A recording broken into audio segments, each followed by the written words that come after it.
오늘 우리에게 주신 하나님의 말씀은 구약성경 출애굽기 12장 29절부터 36절까지 말씀입니다.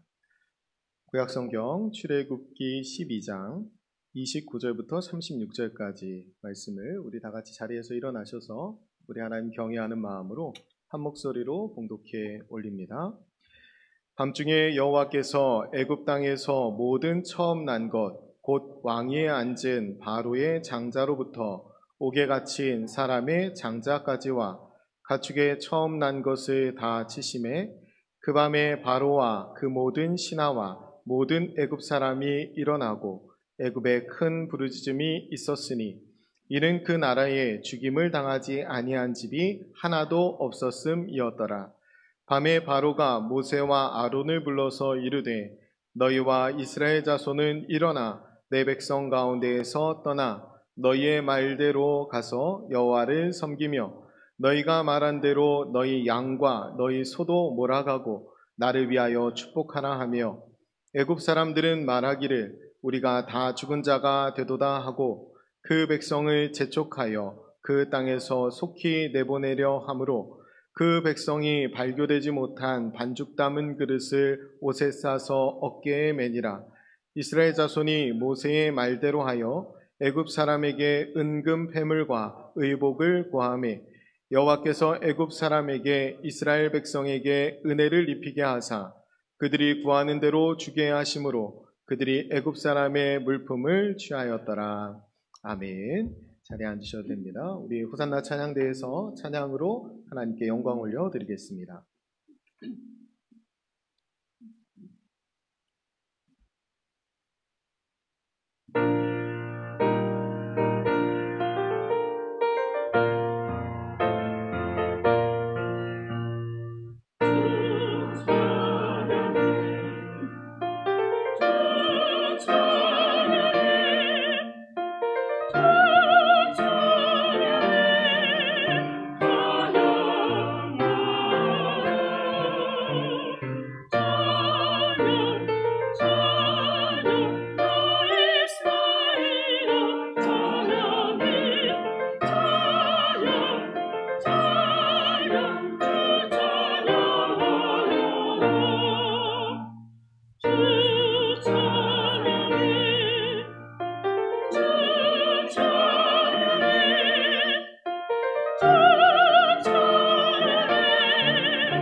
아멘. 우리 하나님께 영광의 박수 올려드립니다.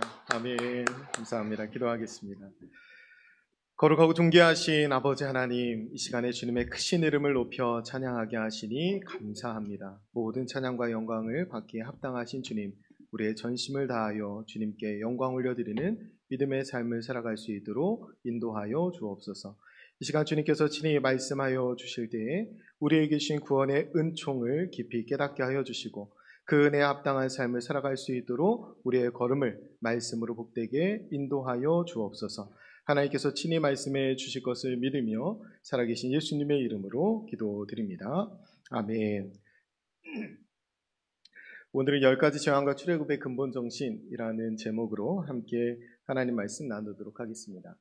우리가 지난주에 장애인 주일로 지켰고요. 우리가 갈라디아서 마지막 시간으로 6장 전반부의 말씀 함께 은혜 나눴는데요. 그중에 가장 핵심이 되는 말씀은 6장 2절 말씀이었어요. 너희가 짐을 서로 지라 그리하면 그리스도의 법을 성취하라. 우리가 참된 그리스도인이라면 다른 사람의 짐을 질 수 있어야 된다라고 말씀드렸습니다. 세상은 강자가 약자에게 짐 지우고 살아간다면 우리는 반대예요. 강한 사람이 약한 사람의 짐을 대신 짐으로 우리는 그리스도의 법을 성취하면서 살아갑니다. 그래서 우리가 그러할 때에 함께 울고 함께 웃으면서 약한 사람이 더 이상 약해지지 않고 강한 사람이 더 이상 강해지지 않는 교회를 세워가자라고 말씀드렸습니다. 오늘 드리고 싶은 말씀은 그 하나님이 원하시는 그 공동체의 모습을 우리 교회에서 이제 밖으로 사회로 조금 확대해 보자라는 말씀을 드리고 싶어요. 우리가 하나님 앞에 기도할 때 우리 교회가 하나님이 기뻐하시는 예배 공동체, 사랑 공동체, 사명 공동체가 되기를 원하는데, 지난주에 나눴던 말씀은 하나님이 기뻐하시는, 하나님이 보시기에 좋은 사랑 공동체에 대해 말씀드렸다면, 오늘은 사명 공동체에 대한 말씀을 함께 나누려고 합니다. 오늘 말씀에서 우리 전반부인 29절과 32절까지의 말씀을 한번 같이 읽도록 하겠습니다. 29절부터 32절까지 말씀 같이 있습니다. 밤중에 여호와께서 애굽 땅에서 모든 처음 난 것, 곧 왕위에 앉은 바로의 장자로부터 옥에 갇힌 사람의 장자까지와 가축의 처음 난 것을 다 치심해 그 밤에 바로와 그 모든 신하와 모든 애굽 사람이 일어나고 애굽에 큰 부르짖음이 있었으니 이는 그 나라에 죽임을 당하지 아니한 집이 하나도 없었음이었더라. 밤에 바로가 모세와 아론을 불러서 이르되 너희와 이스라엘 자손은 일어나 내 백성 가운데에서 떠나 너희의 말대로 가서 여호와를 섬기며 너희가 말한 대로 너희 양과 너희 소도 몰아가고 나를 위하여 축복하라 하며. 아멘. 출애굽의 10가지 재앙 중에 마지막 10번째 재앙이 시작되었습니다. 하나님께서 한밤중에 애굽 땅에 있는 초태생, 그러니까 맏아들, 장자, 그 사람이든 짐승이든 다 죽이시는 그것이 이제 마지막 재앙이거든요. 반면 이스라엘 백성에게는 이스라엘 백성이 어린 양의 피를 문설주와 임방에 발랐는데 그 집은 주님이 넘어가셨어요. 죽음이 넘어갔다는. 그래서 이것이 6월절의 기원이 됩니다. 결국에 바로는 이 모세와 아론을 불러서 이 애굽에서 이들이 나갈 수 있도록 허락해줘요. 그러면서 그들에게 무엇을 애원하냐면 바로가 축복기도 해달라고 애원합니다. 이스라엘 백성들은 이들이 조금이라도 빨리 나가야, 지금 모든 집이 초상집이 된 거거든요. 그러니까 조금이라도 빨리 나가야 되기 때문에 그들이 요구하는 것을 다 들어줘요. 그래서 이들이 요구하는 은과 금으로 만든 물건들, 그리고 의복까지도 다 주어서 보내게 됩니다. 우리가 한 2주 동안에 이 출애굽의 10가지 재앙을 주간 말씀 묵상으로 또 새벽기도 시간에 함께 살펴보았고, 오늘 그 결말에 이르렀습니다. 이스라엘 백성들은 6월절을 기념하여 영원토록 지켜야 될 만큼 이 날은 이스라엘 백성에게 해방의 날이고 또 구원의 날이었어요. 그런데 반면 애굽 백성에게는 어땠을까요? 우리가 영적인 이스라엘로 살아가기 때문에 우리가 모든 말씀을 읽을 때 이스라엘 편에서 읽게 됩니다. 그런데 오늘 한번 이 말씀을 애굽 백성의 입장에서 한번 생각해 보세요. 애굽 백성의 입장에서 이 말씀을, 이 10가지 재앙을 생각해 보면 이거는 거의 반칙 수준입니다. 하나님이 반칙하시는 거예요. 그러니까 처음에 그냥 조용히 야밤도주 하도록 하면 될 거 아닙니까? 그런데 사실은 장정만 60만이었어요. 그러니까 야반도주하는 것은 좀 불가능하죠. 출애굽기 전반부의 내용이 어떤 거냐면 열재앙이 시작되기 전의 내용이 꽤 긴 이야기가 있는데 그 이야기가 어떤 이야기냐면 모세한테 가라는 말씀을 하는 거예요. 모세는 싫다는 말을 하고 그리고 맨 마지막에 모세가 말 못해서 못 간다고 하잖아요. 그럼 그쯤 되면 하나님이 보내지 마셔야 되는데 말 잘하는 아론 붙여줄 테니까 가라고 그래요. 그렇게 해서 모세와 아론을 통해서 보내서 이 출애굽하도록 말씀을 전하도록 하는데 만약에 하나님께서 직접 나타나서 말씀하셨다면 하나님이 바로에게 직접 나타나서 내 백성을 보내라 라고 했으면 당장 보냈을 거예요. 그런데 이렇게 10번의 재앙을 내리면서까지 하실 일이 있는가? 더군다나 성경은 계속해서 하나님이 이 바로의 마음을 완악하게 하셨다라고 표현합니다. 그러니까 하나님이 바로의 마음을 돌이킬 기회를 주지 않았다는 거예요. 그가 돌이키지 않았다는 거죠. 그의 마음을 변화시키지 않았어요. 그래서 끝끝내 10가지 재앙을 내리셔서 이 애굽 땅을 쑥대밭을 만드십니다. 그 다음에 그걸로도 부족해서 집집마다 다 초상집이 되게 하시는 거예요. 그리고서는 은금을 내놓으라는 거죠. 이 애굽 백성의 입장에서 보면 이게 해도 너무하는 거란 말이에요. 우리가 여기에서 드려야 될 질문은 하나님이 왜 이렇게까지 하신 것일까? 왜 애굽 땅에 하나님이 이렇게까지 해야만 하셨을까? 이 질문을 우리가 해야 됩니다. 답은 공평하게 하기 위해서입니다. 이스라엘 백성들이 불공평한 대우를 이 땅에서 받았다는 거예요. 우리가 자식들을 비유할 때 10손가락 깨물어 안 아픈 손가락 없다라고 이야기하죠. 모든 자식을 똑같이 대하는 것이 사랑의 공평함은 아니에요. 부모의 사랑이 공평하다는 것은 누구도 그 사랑에 소외되지 않도록 하는 것이 사랑의 공평함입니다. 우리가 생김이 다르고 성격이 다르고 능력이 다른 자녀들을 기를 때 같은 자식이라는 이유로 다 똑같이 공평하게 대하는 것은 오히려 차별일 수 있어요. 그러니까 부족한 아이에게는 사랑을 조금 더 주고 조금 더 관심을 갖고 그것이 공평함을 이루는 거예요. 이 출애굽 역사의 이야기는 결국 그 공평함을 찾아주시는 하나님의 사랑 이야기입니다. 하나님이 불공평한 대우를 받았던 이 이스라엘 백성들의 공평함을 찾아주시는 사랑의 이야기예요. 저는 오늘 말씀을 통해서 우리 입장이 어떠냐면 우리가 마치 반칙이라고 할 만한 차별적인 사랑을 받은 사람들이 우리예요. 우리가 아무것도 하지 않고 다만 믿기만 해서 구원을 받았고 믿기만 해서 하나님의 자녀가 되었습니다. 우리의 공로가 아무것도 없어요. 다른 사람보다 우리가 더 구원받아야 할 이유가 없다라는 거예요. 그래서 우리 모두는 하나님의 은혜로 이 쓸데없는 자 왜 구속해 주는지 난 알 수 없도다. 이 찬양을 부를 수밖에 없어요. 왜냐하면 우리에게 자격이 없거든. 그러니까 반칙 같은 사랑 혹은 차별적인 사랑을 이미 받은 사람들이 우리입니다. 영적인 이스라엘로 살아가는 우리가 그럼 과연 하나님은 우리를 먼저 구원하시고 이런 차별적인 사랑을 베풀어 주시면서까지 우리를 통해서 이루고자 하시는 하나님의 뜻이 무엇인가? 우리를 통해서 이루고자 하시는 하나님의 섭리는 무엇인가? 그것을 오늘 말씀을 통해서 깨닫게 되는 은혜가 있으시기를 간절히 축원드립니다. 출애굽의 역사를 처음부터 다시 되짚어보면 출애굽의 첫걸음이 시작된 것은 출애굽의 이유는 이스라엘 백성들이 부르짖었기 때문이에요. 원어로 치아카라고 하는데 압제당하는 사람들이 억울해서 부르짖는 소리, 그것이 치아카입니다. 이 소리 때문에 하나님이 그 부르짖음을 들으시고 이 출애굽을 시작하셔요. 그 부르짖음이 왜 시작된 겁니까? 애굽 백성들의 애굽 땅의 야만적이고 폭력적인 노예 제도 때문이었어요. 그래서 하나님은 그 부르짖음을 들으시고 이제는 이들을 건져내시면서 오늘 말씀 30절에 보면 애굽에 큰 부르짖음이 있다라고 기록되어 있어요. 그러니까 이스라엘 백성의 부르짖음을 들으시고 이제 이 애굽 백성이 큰 부르짖음을 듣게 하십니다. 결국에는 그들이 억압하고 착취했던 이 노예 제도를 10번의 재앙을 통해서 다 무너뜨리시는 거예요. 이스라엘 백성들이 출애굽할 때 도리어 그들이 축복하는 자리에 서게 되고 도리어 그들이 은과 금, 의복을 가지고 나오게 되는 것은 그들이 더 이상 노예가 아니라는 선언입니다. 그들이 하나님의 백성이요, 그들이 축복의 권한을 가지고 그들이 도망치듯 야밤도주하지 않고 그들이 하나님의 백성으로 당당히 나오도록 하시는 거예요. 이제 더 이상 이들이 노예로 살지 않게 하십니다. 이것이 하나님이 원하시는 나라의 모습이고 하나님이 이루고자 하시는 뜻이요 또 섭리입니다. 하나님께서는 정의와 또 평화가 통치하는 그 공의로운 나라를 이루고 싶으신 거예요. 그 나라를 세우고 싶으신 겁니다. 약자가 억압당하거나 착취당하지 않는 정의로운 세상을 하나님이 만들고 싶으신 거예요. 이것이 애굽에 10가지 재앙을 내리신 이유요 출애굽의 근본 정신입니다. 이것을 기억해야 돼요. 하나님께서는 이 출애굽의 근본 정신을 잊지 않도록 이스라엘 백성들이 영원토록 유월절 규례를 삼아 영원히 지키라고 하셨거든요. 우리가 이스라엘 백성들이 유월절을 지키면서 어땠을지를 상상해 볼 수 있습니다. 이스라엘 백성들은 이 유월절을 지키면서 그들이 하나님 안에서 특별한 은혜, 특별한 사랑을 받았다는 것을 깨닫게 돼요. 그리고 감격하게 되죠. 또 감사하게 됩니다.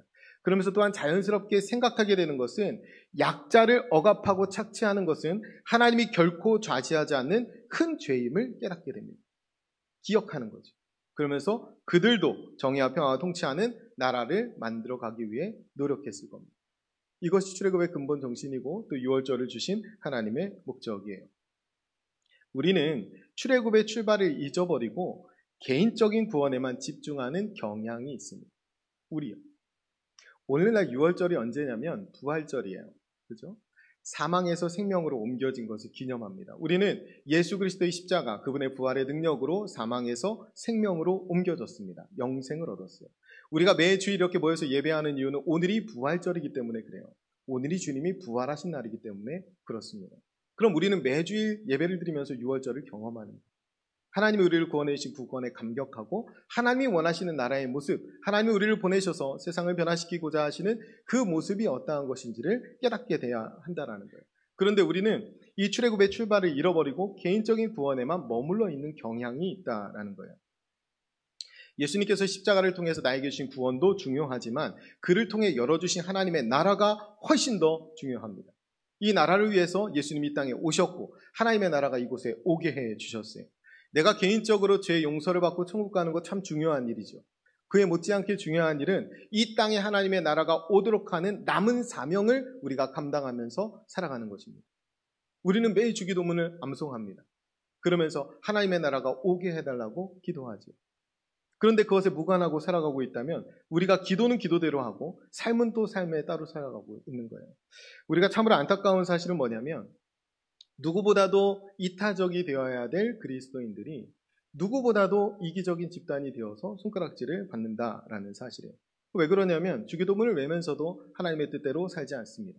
주기도문을 외면서도 용서하지 않아요. 주기도문을 하면서도 일용할 양식으로 만족하지 않습니다.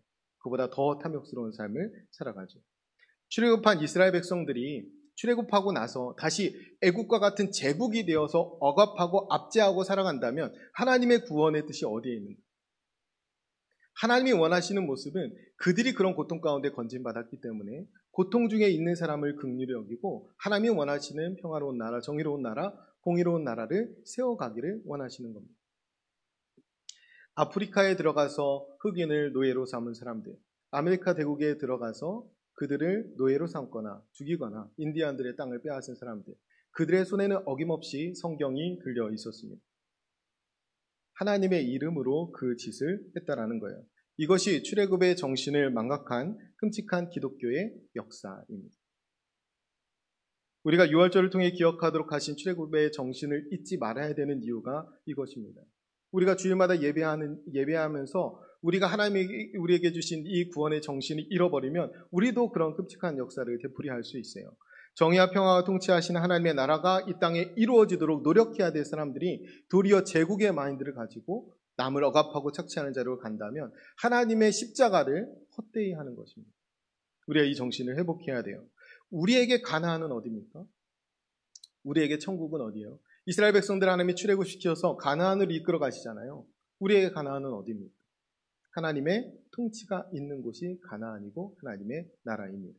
우리 세상에 나아가서 하나님의 통치를 드러내야 되는 하나님의 사람들이에요. 오늘 말씀을 통해서 우리 모두가 이 출애굽의 근본 정신을 회복하고 세상 가운데 나아가 하나님의 나라가 오게 하는 천국 백성으로 살아가는 저와 여러분 되시기를 간절히 축원드립니다. 이 제국의 밑바닥에서 살아가면서 여기에서 박탈당하고 또 강제노역에 시달리던 이 이스라엘 백성들은 억압하는 사람도 억압당하는 사람도 없는 평등한 사회를 꿈꿀 수밖에 없습니다. 이들은 힘이 있다고 해서 거들먹거리지 않고 힘이 없다고 해서 주눅들지 않는 그런 세상을 동경할 수밖에 없어요. 하나님이 그런 세상을 이루기 위해서 이들을 출애굽시키신 겁니다. 우리 모두를 출애굽시키셨죠.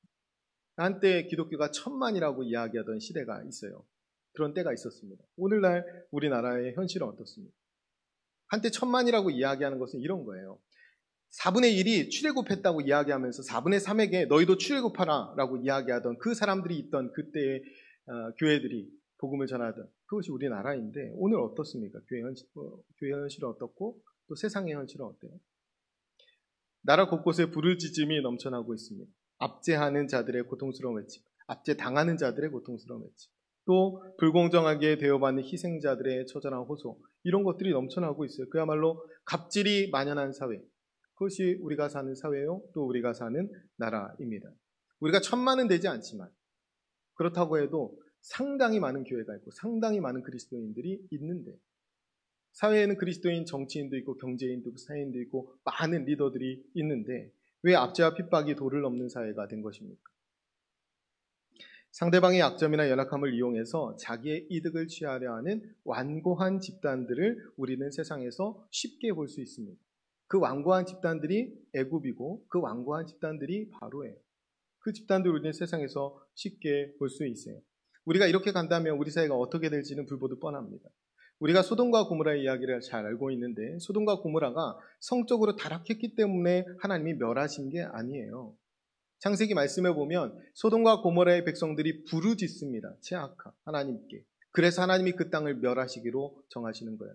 소돔과 고모라, 애굽 땅 동시에 그 모두가 압제하는 땅이었기 때문에 하나님이 멸하셨다는 사실을 기억하면 우리 사회가 갑질이 만연하고 남의 것을 착취하는 사회가 되어버리면 우리의 끝도 그렇게 될 수밖에 없다라는 것입니다. 이럴 때 우리는 어떻게 살아야 되나요? 적어도 우리는 고통받는 자들과 우는 자들과 함께 우는 자리에 있어야 합니다. 그것이 우리가 있어야 될 자리예요. 그들을 위해서 부르짖고 함께 부르짖고 함께 기도하는 자리에 우리가 있어야 돼요. 적어도 그리스도인이라면 들키지 않고 죄를 지을 수 있을 때, 처벌받지 않고 약자를 착취할 수 있을 때 그 짓을 하지 않는 것입니다. 그것이 그리스도인이에요.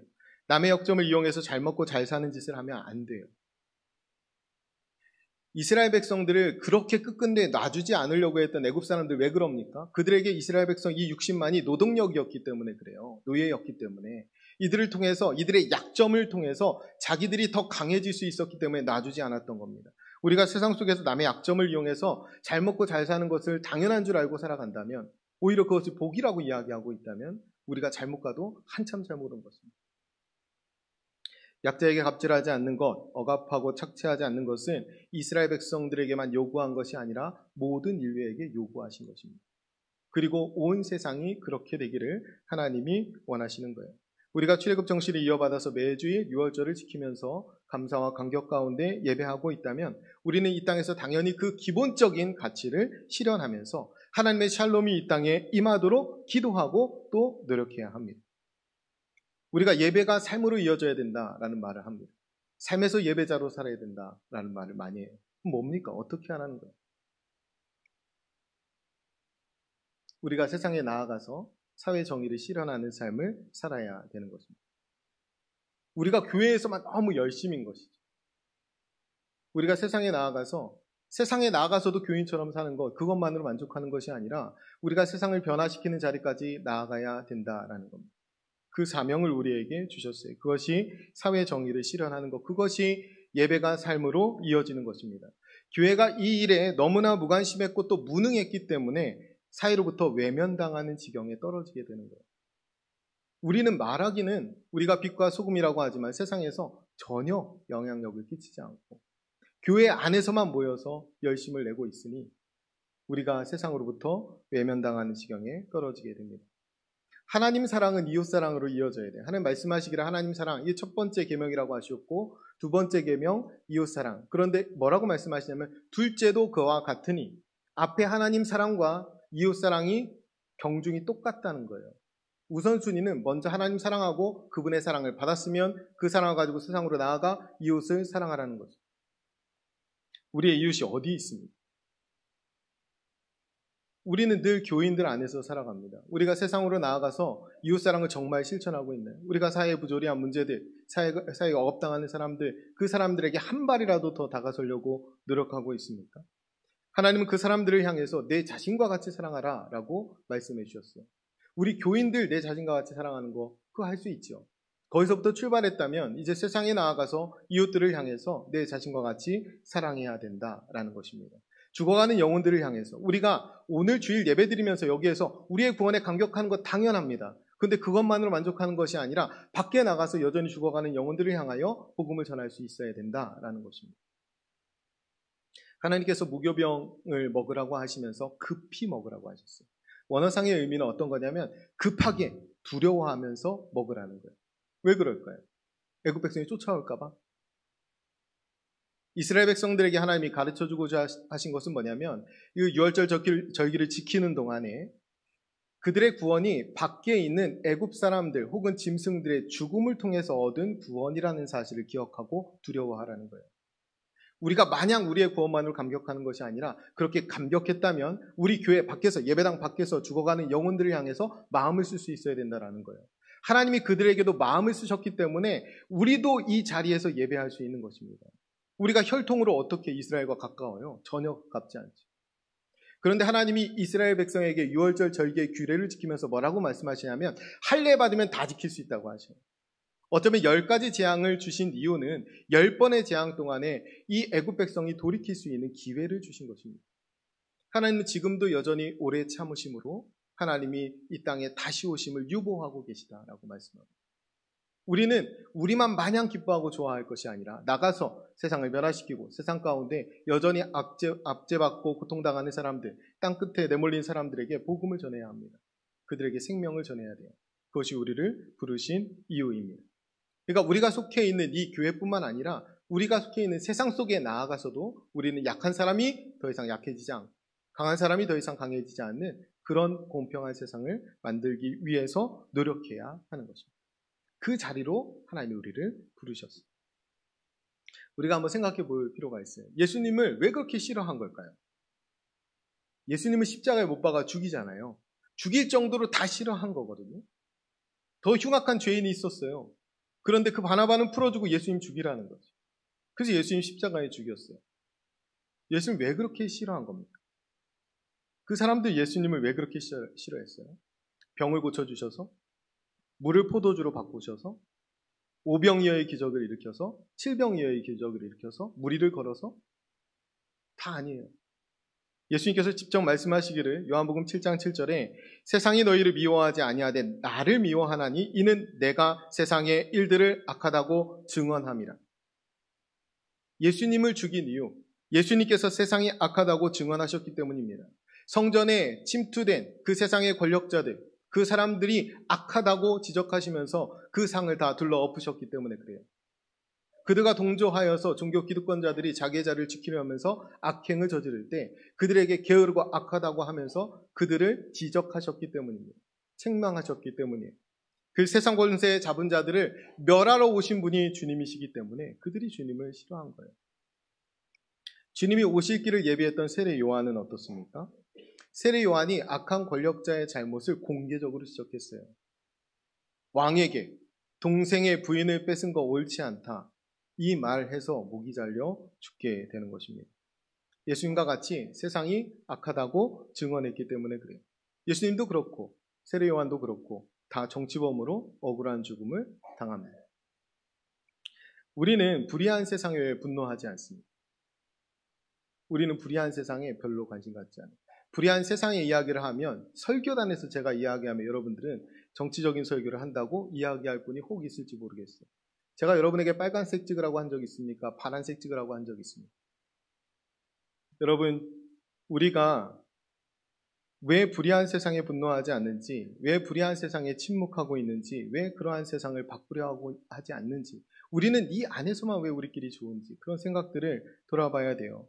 우리가 세상의 악함을 왜 지적하지 않는지, 왜 세상의 죄를 죄라고 이야기하지 않는지, 왜 그럽니까?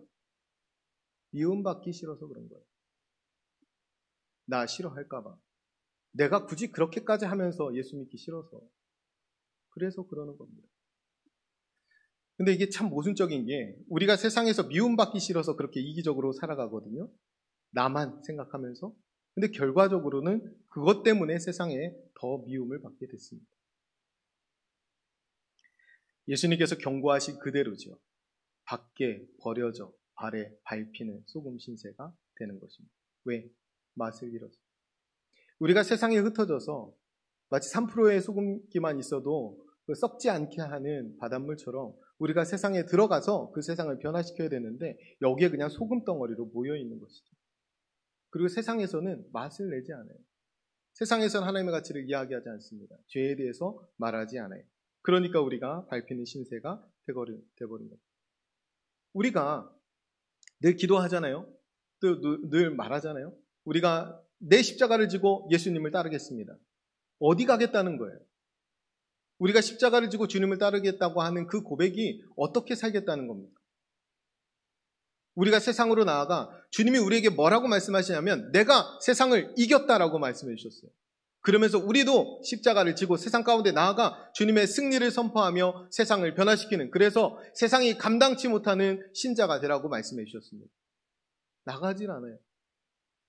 세상에서 우리가 그러한 삶을 살아가지 않습니다. 나만 구원받고 나만 기쁘고 나만 평강을 누리면 그것으로 끝인 줄 알아요. 거기서 별로 넘어서질 않습니다. 우리의 기도 제목이 나와 내 가정, 내 자식을 별로 넘어서지 않아요. 넘어선다고 하더라도 나라와 민족을 위해 기도하지만 결국에는 나라를 위해 기도하면서도 내 의식주를 먼저 생각해요. 우리가 정말 세상에 연약한 사람들, 세상에 잘못되어가는 부조리와 불법과 불의와 탐욕들을 우리가 바라보면서 그것을 끌어안고 기도할 수 있는가, 그것을 우리가 돌아봐야 합니다.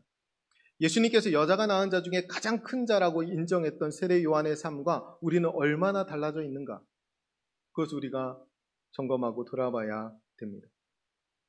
타락한 권력을 향해서 꾸짖었던 그 세례 요한과 같이 우리는 세상 속에서 선지자와 또 제사장의 사명을 감당해야 합니다.